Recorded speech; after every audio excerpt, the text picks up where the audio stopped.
Halo, assalamualaikum warahmatullahi wabarakatuh teman-teman semua. Kembali lagi ke YouTube channel aku, Deo Masri.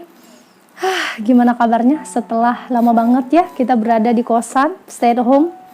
Kalau barangkali teman-teman di sini ada yang sudah berada di rumah gitu ya.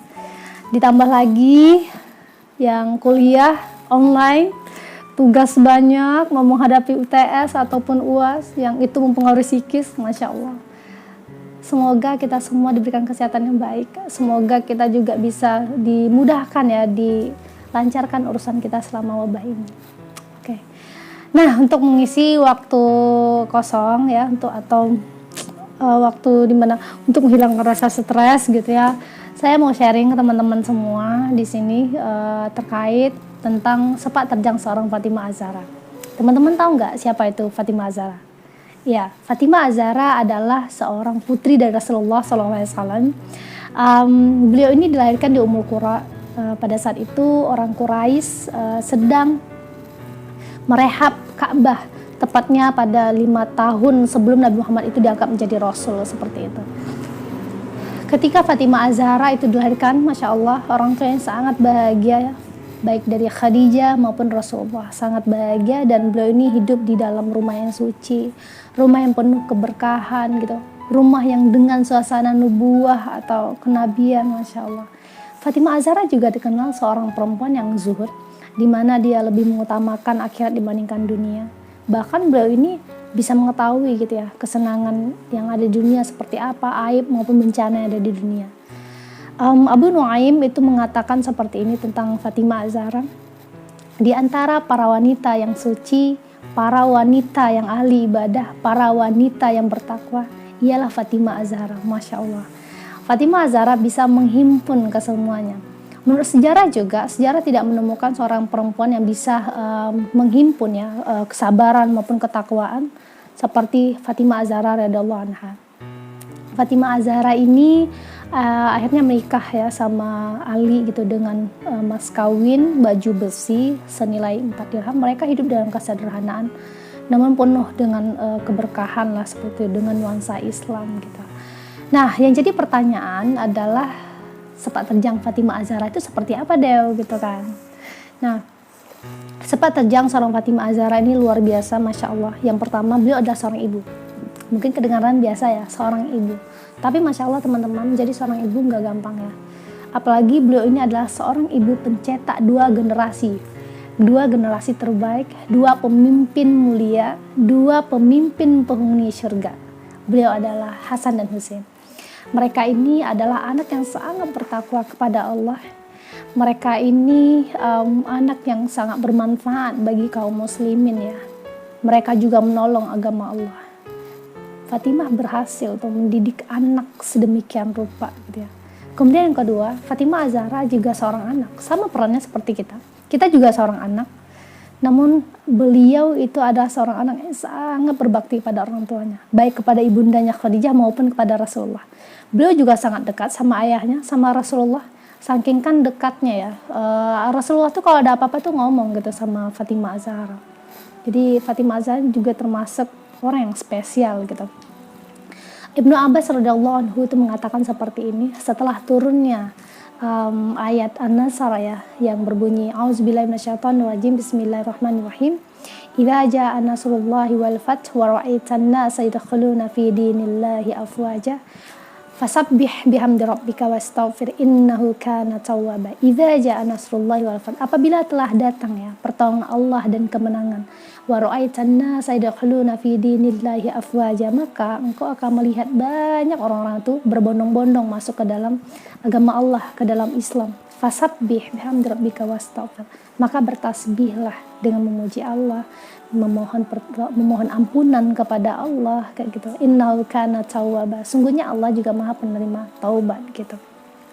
Setelah turun nih surat itu, kemudian akhirnya Rasulullah memanggil Fatimah. Wahai Fatimah, sesungguhnya kematianku telah dekat. Secara spontan Fatimah Az-Zahra itu langsung menangis, teman-teman. Secara ya ayahnya gitu kan, langsung ngomong gitu ya sama anaknya gitu. Beliau tuh mau ya udah nggak lama lah itu umurnya.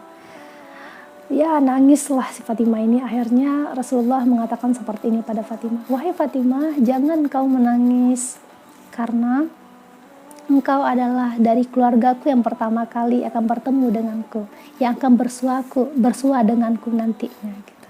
Masya Allah, Fatimah langsung tersenyum teman-teman. Nah, setelah beberapa lama gitu ya, beberapa waktu Rasulullah itu jatuh sakit yang kemudian memang sakitnya parah banget sampai Rasulullah tuh sering pingsan gitu kan. Fatimah Az-Zahra nggak tega gitu sama ayahnya, sama Rasulullah. Fatimah Az-Zahra berkata seperti ini, wahai ayah, sungguh mengasihankannya engkau gitu. Kemudian akhirnya Rasulullah tuh bangun dari pingsannya. Rasulullah mengatakan seperti ini sama Fatimah, wahai Fatimah, sesungguhnya engkau tidak akan melihat kesakitan yang menimpa diriku setelah hari ini. Kemudian Rasulullah itu meninggal. Yang akhirnya ya Rasulullah dipanggil ke rahmatullah gitu ya, membuat Fatimah sangat terpukul, sedih banget gitu ya.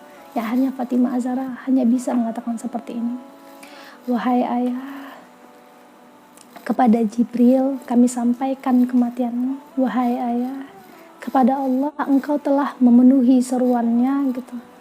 Wahai ayah, surga Firdaus adalah tempat kembalimu. Masya Allah, yang akhirnya ya langsung sedih lah suasananya gitu. Nah, Fatimah Az-Zahra selain daripada dekat sama orang tua gitu ya, berbakti pada orang tua, Fatimah Az-Zahra juga seorang perempuan yang militan gitu, menolong agama Allah gitu.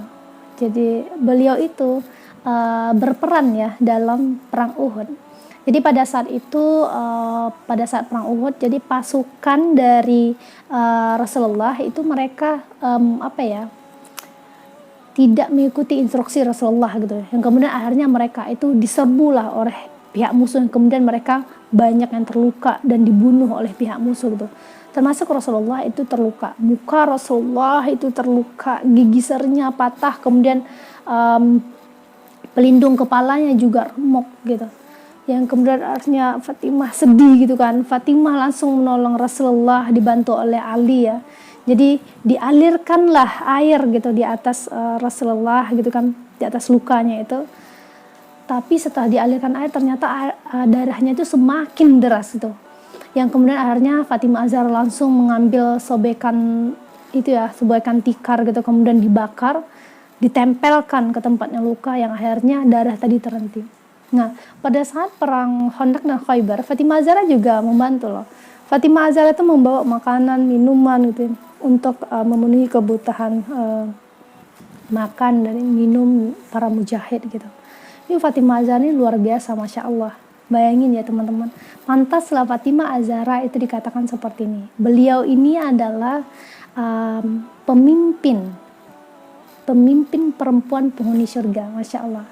Ya Allah, kita nggak tahu, semoga kita Muslim gitu ya, dimudahkan oleh Allah untuk masuk ke surga Allah gitu ya. Dan pemimpinnya adalah Fatimah Az-Zahra, Masya Allah kan teman-teman. Fatimah Az-Zahra adalah seorang perempuan yang elok rupanya, elok akhlaknya gitu, menjadi seorang ibu pencetak generasi terbaik gitu, seorang penolong agama Allah gitu ya. Kenapa Fatimah Az-Zahra bisa seperti itu?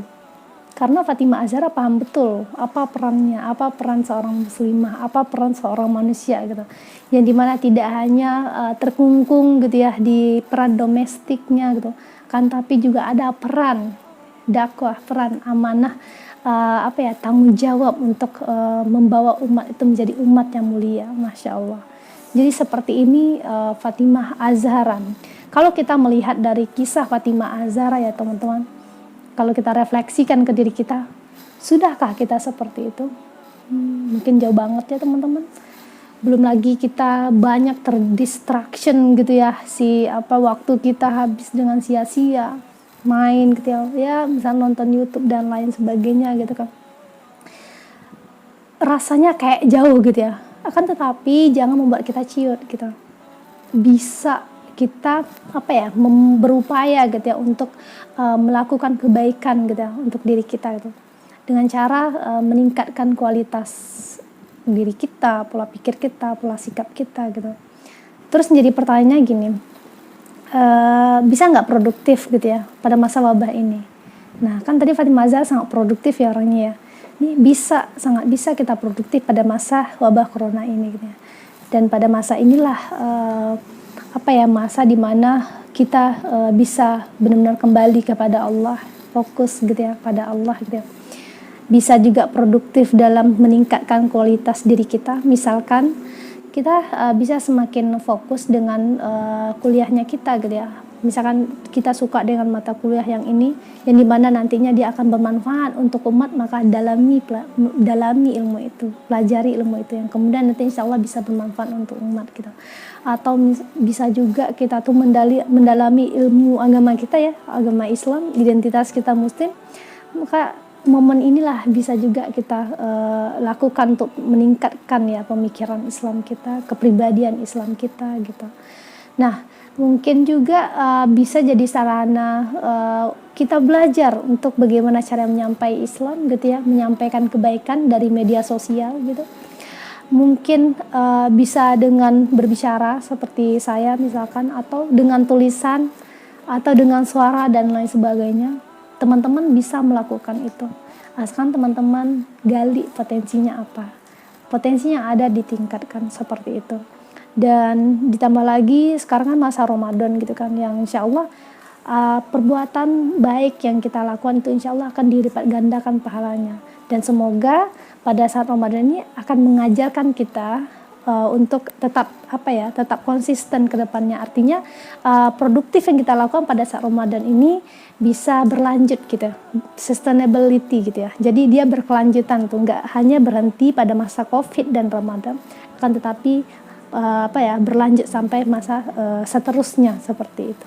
Banyak hal yang bisa kita lakukan. Mungkin sekian yang bisa saya sampaikan pada teman-teman. Mungkin banyak pelajaran yang bisa teman-teman dapatkan dari sahabiah yang lain atau dari perempuan yang hidup di masa sekarang gitu. Oke, terima kasih. Saya minta maaf apabila terdapat kesalahan. Assalamualaikum warahmatullahi wabarakatuh.